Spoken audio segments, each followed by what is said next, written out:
या देवी सर्वभूतेषु मा गौरीरूपेण संस्थिता नमस्तस्यै नमस्तस्यै नमस्तस्यै नमो नमः. नमस्कार. आपल्या मराठमोळ्या पाटील्स कॉर्नर्स या चॅनलमध्ये सर्वांचं खूप खूप मनापासून स्वागत आहे. मैत्रिणींनो, यंदा नवरात्रीमध्ये अष्टमी आणि नवमी हे दोन्ही एकाच दिवशी आलेले आहेत. तर आपल्यापैकी बऱ्याच माझ्या मैत्रिणींना असा प्रश्न पडलेला आहे की मग कन्यापूजन आपण कधी करावं, किंवा कुंकुमार्चन आपण कधी करावं, किंवा अष्टमीला जे आपण हवन करतो ते कधी करावं. या सर्व प्रश्नांची उत्तरे आजच्या या व्हिडिओमध्ये तुम्हाला मिळून जातील. आणि त्याचबरोबर अष्टमी या दिवसाचं महत्त्व काय आहे आणि अष्टमीची पूजा आपण का का करणं उपयोगाचं आहे किंवा महत्त्वाचं आहे, तसंच कोणत्या लोकांनी अष्टमीचा उपवास करावा हे सुद्धा आजच्या या व्हिडिओमध्ये तुम्हाला माहीत होणार आहे. त्यासाठी व्हिडिओ स्किप न करता पूर्ण पहा आणि जर व्हिडिओ आवडला तर चॅनलला लाईक आणि सबस्क्राईब करायला विसरू नका.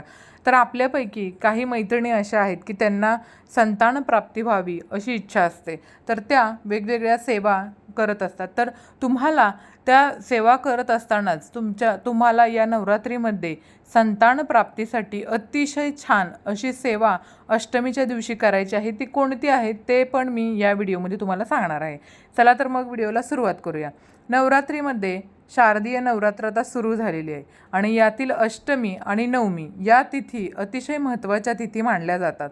आणि या दोन तिथीला आपण कन्यापूजन, होम हवन किंवा कुंकुमार्चन हे विधी करत असतो. अनेक जण नवरात्रीतील अष्टमी आणि नवमी तिथीला व्रतसुद्धा करतात बघा. अशात यंदा अष्टमी आणि नवमी तिथी एकाच दिवशी आली आहे का? कन्यापूजा कधी करायची याबद्दल सुद्धा आता माहिती पाहूया. तर पंचांगानुसार यावेळी शारदीय नवरात्रीमध्ये चतुर्थी तिथीमध्ये वाढ झाल्यामुळे नवमी तिथी कमी वेळ असणार आहे. लक्षात घ्या, परत एकदा सांगते. शारदीय नवरात्रीमध्ये चतुर्थी तिथीमध्ये वाढ झाल्यामुळे नवमी तिथी कमी वेळ असणार आहे आणि त्यामुळे पंचांगानुसार यावेळी सप्तमी आणि अष्टमी तिथी दोन्ही एकाच दिवशी म्हणजेच 10 ऑक्टोंबर या दिवशी येणार असून शास्त्रानुसार सप्तमी आणि अष्टमी एकाच दिवशी व्रत करणं शुभ मानलं जात नाही. अशा परिस्थितीमध्ये महाअष्टमी आणि महानवमी एकाच दिवशी म्हणजे 11 ऑक्टोंबर शुक्रवार या दिवशी आपल्याला साजरी करायची आहे. गुरुवारी न करता, लक्षात घ्या, शुक्रवारी आपल्याला महानवमी आणि महाअष्टमी या दिवशी आपल्याला साजरी करायची आहे. कारण उदय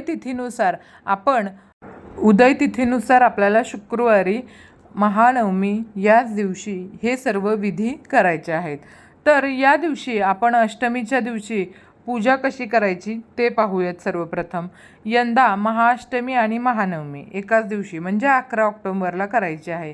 अशा स्थितीमध्ये आपण काय करायचं, तर या दिवशी सकाळी लवकर उठून आंघोळ करावी, स्नान करावं. यानंतर आपलं जे देवघर आहे, पूजास्थळ आहे, ते सर्वप्रथम स्वच्छ करून घ्यावं, झाडून पुसून, तसंच गंगाजल शिंपडून घ्यावं.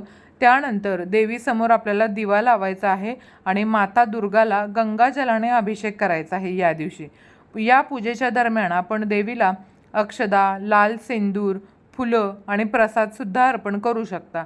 तसंच खीर, हरभरा आणि पुरीसारखं सात्विक अन्न म्हणजेच नैवेद्य आपल्याला देवी दुर्गा माताला प्रसाद म्हणून अर्पण करायचा आहे.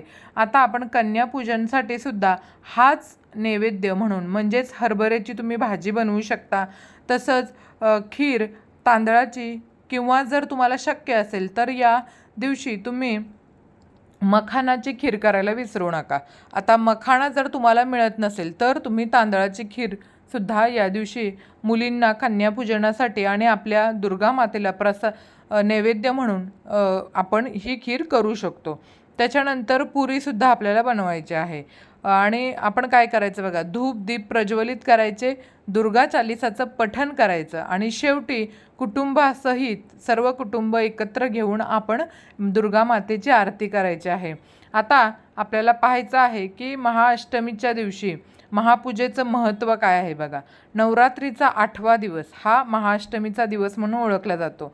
या तिथीला विशेष महत्त्व असून 11 ऑक्टोबरला साजरा होणार आहे. अष्टमीला माता गौरीची विधिवत जर तुम्ही पूजा केली ना तर निपुत्रिक जोडप्यांना पुण्यवान आणि निरोगी संतती प्राप्त होत असते अशी मान्यता आहे.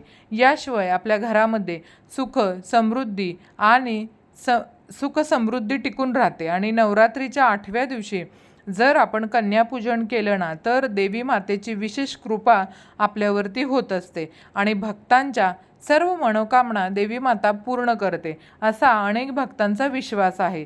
तर तुम्ही तुमच्या घरामध्ये जर घटस्थापना केली असेल तरीसुद्धा तुम्ही कन्यापूजन करू शकता.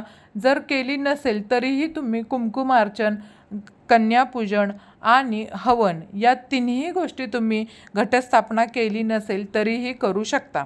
आता याच्यानंतर पुढची गोष्ट ती म्हणजे कोण करू शकतं तर स्त्रिया किंवा पुरुष हे कोणीही कन्यापूजन किंवा कुंकुमार्चन किंवा हवन हे स्त्री किंवा पुरुष कोणीही करू शकतात. त्याच्यानंतर पुढची गोष्ट ती म्हणजे अष्टमीच्या दिवशी आपण जेव्हा माता गौरीचा पूजा करणार आहोत विधिवत तेव्हा आपल्याला उपवास करायचा आहे आणि या दिवशी आपण माता गौरीचा विशेष मंत्राचा जपसुद्धा करणार आहोत. हा मंत्र कोणता आहे ते मी तुम्हाला सांगते. या देवी सर्वभूतेषु मा गौरी रूपेण संस्थिता नमस्तस्ये नमस्तस्ये नमस्तस्ये नमो नमः. सर्वमंगलमांगल्ये शिवे सर्वार्थसाधिके शरण्ये त्र्यंबके गौरी नारायणे नमोस्तुते. हा मंत्र या दिवशी किमान 108 वेळा तरी आपल्याला जपायचा आहे. आता हा मंत्र तुम्ही जपमाळेवर ते सुद्धा जपू शकता किंवा मग तुम्ही असंच सुद्धा जपू शकता. तर त्याच्यानंतर पुढची गोष्ट म्हणजे महाअष्टमी आणि महानवमी या दिवशी आपल्याला कन्यापूजन करायचं आहे. आता कन्यापूजन हे सुद्धा विशेष महत्त्वाचं असं मानलं जातं नवरात्रीमध्ये. तर अशा परिस्थितीत आपण या तिथीला पूजेनंतर 8 किंवा 9 मुलींना आपल्या घरी जेवायला बोलवायचं आहे. आता काही ठिकाणी बघा 9 मुली बोलवतात आणि 1 मुलगा बोलवतात असंही पद्धत आहे. आता प्रत्येक वेगवेगळ्या प्रांतानुसार वेगवेगळ्या भागानुसार पद्धत ही वेगवेगळी असू शकते. तुम्ही जशी तुमच्याकडे पद्धत आहे तशा पद्धतीने 9 किंवा 12 किंवा 8 मुलींनासुद्धा तुम्ही या ठिकाणी कन्यापूजनासाठी बोलवू शकता. आता कन्यापूजन करत असताना आपण बघा 1 ते 10 वर्षाच्या मुलींनाच कन्यापूजनासाठी बोलवायचं असतं. फक्त ही गोष्ट तुम्हाला लक्षात ठेवायची आहे. आता जेव्हा आपण मुलींना बोलवणार तेव्हा सर्वप्रथम तुम्हाला त्यांना बसायला आसन द्यायचं आहे. त्याच्यानंतर त्यांचे पाय स्वच्छ धुवून घ्यायचे आहेत. पायावरती स्वस्तिक चिन्ह काढायचं आहे. मुलींना हळदी कुंकू लावायचं आणि पाय धुतल्यानंतर त्यांचे कपड्याने आपण सर्वप्रथम पाय पुसून घ्यायचे आहेत. तसंच त्यांना तुम्ही यथाशक्ती कोणतीही वस्तू तुम्ही जर शक्य असेल तुम्हाला तर तुम्ही लाल चुनरी या दिवशी दान करा.